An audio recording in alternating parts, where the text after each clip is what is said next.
জামুগুৰিহতৰ Bordikarai মিৰিগাঁৱৰ মৰাংঘৰত TMPK, MMK আৰু TMMKৰ উদ্যোগত শনিবাৰে বিয়লি এখন সাংগঠনিক কৰ্মশালা অনুষ্ঠিত হয়।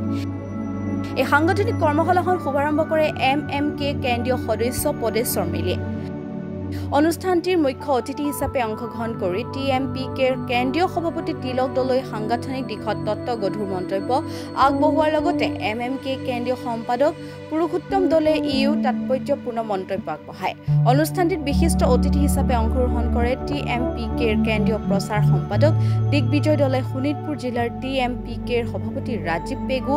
MMKৰ কেন্দ্ৰীয় সভাপতি মনজিত পাটকেৰী, বিচিং আগমৰ কেন্দ্ৰীয় সদস্য বীৰেন মিলি, TMPKৰ সদস্য দিনেশ পাটকেৰীয়ে, অঞ্চলটোৰ বিশিষ্ট সমাজকৰ্মী কমিশন মিলি, ধনেশ্বৰ পাও, গণেশ্বৰী মিলি আৰু ২৬ নং জিলা ভৰলী মিচিং স্বায়ত্তশাসিত পৰিষদৰ প্ৰাক্তন সাধাৰণ সদস্য ৰাজু চিন্টেকে ধৰি গণ্যমান্য ব্যক্তিসকলৰ উপস্থিতিত কৰ্মশালাখনিত নৱপ্ৰজন্মক লৈ অনুষ্ঠিত কৰ্মশালাখনি আগন্তুক দিনসমূহত মিচিং জনগোষ্ঠীটোক শৈক্ষিক, সামাজিক, অৰ্থনৈতিক আৰু সাংস্কৃতিক ৰাজনৈতিক দিশত আগুৱাই লৈ যোৱাৰ উপৰিও মিচিং স্বায়ত্তশাসিত পৰিষদক ভাৰতীয় সংবিধানৰ ৬ষ্ঠ অনুচ্ছেদত অন্তৰ্ভুক্ত কৰা সংসদীয় আন্দোলনক শক্তিশালীভাৱে আগুৱাই লৈ যোৱাৰ বাবে নৱপ্ৰজন্মৰ দিহা পৰামৰ্শ আগবঢ়োৱা হয়। আপোনালোকে পাইছে আমাৰ TMPK, MMK, TMMK বিশেষকৈ এই তিনিটা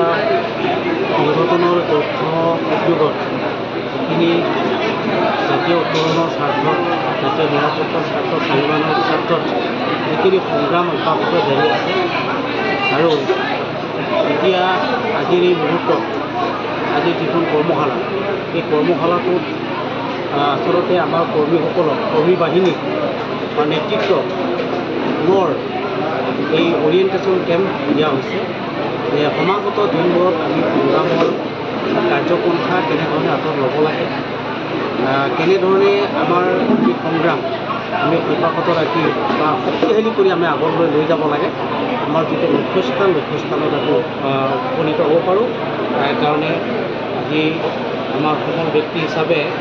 আমাৰ আসাম মিচিং পৰিষদৰ বৰ্তমানৰ সভাপতি তিলক ডাঙৰীয়া আৰু আমাৰ মিচিং নিমাত কেবাঙৰ পূৰ্বৰ সভাপতি সম্পাদক, আমাৰ মিচিং অট'নমাছ কাউন্সিলৰ আমাৰ এক্সিকিউটিভ কাউন্সিলৰ শ্ৰীযুত পুৰুষোত্তম দলে ডাঙৰীয়া, তেখেতসকলে সমল ব্যক্তি হিচাপে এইখিনি সাংগঠনিক দিশৰ ওপৰত যিখিনি আমাক পৰামৰ্শ আগবঢ়ালে, গতিকে তেখেতসকলক আমি ধন্যবাদ জনাইছোঁ। আৰু আজিৰ এই কৰ্মশালাৰ যোগেদি আমাৰ জীয়া বৰণী, বিশেষকৈ জীয়া বৰণী বুলি ক'লে আমাৰ জীয়া বৰণীটো এটা সমষ্টি হিচাপে এইটো আমাৰ মিচিং পৰিষদীয়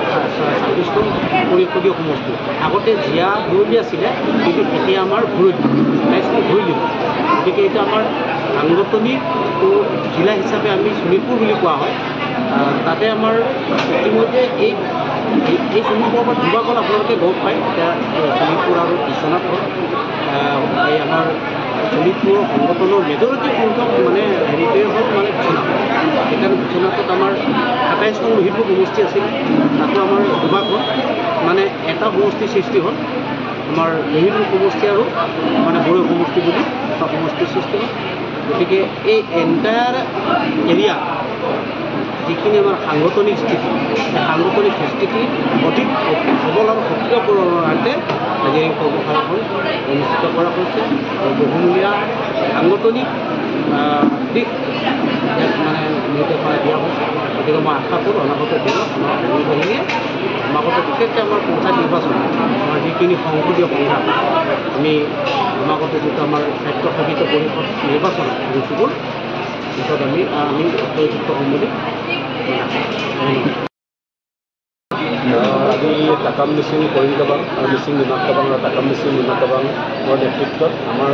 ২৬ নং যিটো ভুৰলি পৰিষদ মিচিং স্বায়ত্তশাসিত পৰিষদীয় সমষ্টি, সেই পৰিষদীয় সমষ্টিৰ আমাৰ সাংগঠনিক আজি কৰ্মশালা আছিল। সেই কৰ্মশালাত আমাৰ TMPKৰ কেন্দ্ৰীয় সভাপতি মাননীয় শ্ৰীযুত তিলক দলে ডাঙৰীয়া সমগ্ৰ পৰিচয় পাইছিলোঁ। লগতে আমাৰ TMPKৰ প্ৰাক্তন সভাপতি শ্ৰীযুত পুৰুষোত্তম দলে ডাঙৰীয়া আমাৰ সমল ব্যক্তি হিচাপে আছিলে। বিশেষকৈ আমাৰ যিটো মিচিং জাতীয় সংগঠনৰ যি আমাৰ সংসদীয় সংগ্ৰাম, এই সংসদীয় সংগ্ৰামত আমি কেনেধৰণে আগবাঢ়িব লাগিব বা গণতান্ত্ৰিকভাৱে হ'লেও যদি আমাৰ যিটো প্ৰাপ্তভূমি পাবৰ কাৰণে আমি কেনেধৰণে আগবাঢ়িব লাগিব, সেইবিলাক দিশত আলোচনা হৈছে। আৰু আমাৰ যিটো চিন্তা চৰ্চা জাতীয় সংগঠনৰ এই চিন্তা চৰ্চাবিলাক আমি গাঁও লেভেললৈকে বা গাঁৱলৈকে আমি কেনেদৰে লৈ যাব পাৰিম সেই সন্দৰ্ভত আমাৰ আজি আলোচনা হৈছে হয় 6 শিডিউলৰ ওপৰতো মন্তব্য আগবঢ়াইছে হয় আমি ইতিমধ্যে গম পাই যে 6 শিডিউল আমাৰ মিচিং জাতীয় সংগঠনৰ এটা প্ৰাইম এটা দাবী প্ৰধান এটা দাবী আছিল দাবীবিলাকৰ ভিতৰত দাবী আছিলে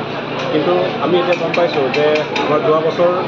অসম চৰকাৰে আমাৰ মিচিং জনগোষ্ঠীক যে স্বাস্থ্য শাসন যে দিব পাৰে এই প্ৰস্তাৱ ইতিমধ্যে কেন্দ্ৰীয় সমিতিলৈকে প্ৰেৰণ কৰিছে আমি খুব আশাবাদী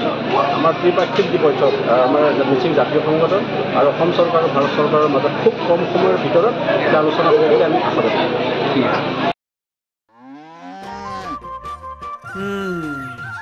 মোৰ লখিমীকেইজনীয়ে ইমান বেছিকৈ গাখীৰ দিয়ে মনটো একেবাৰে ভাল লাগি যায় বিয়মৰ দানা খোৱাৰ পৰা মই বেছিকৈ লাভৱান হৈছোঁ আপোনালোকেও বিয়মৰ দানা খুৱাওক আৰু এইটো বেছিকৈ লাভ কৰক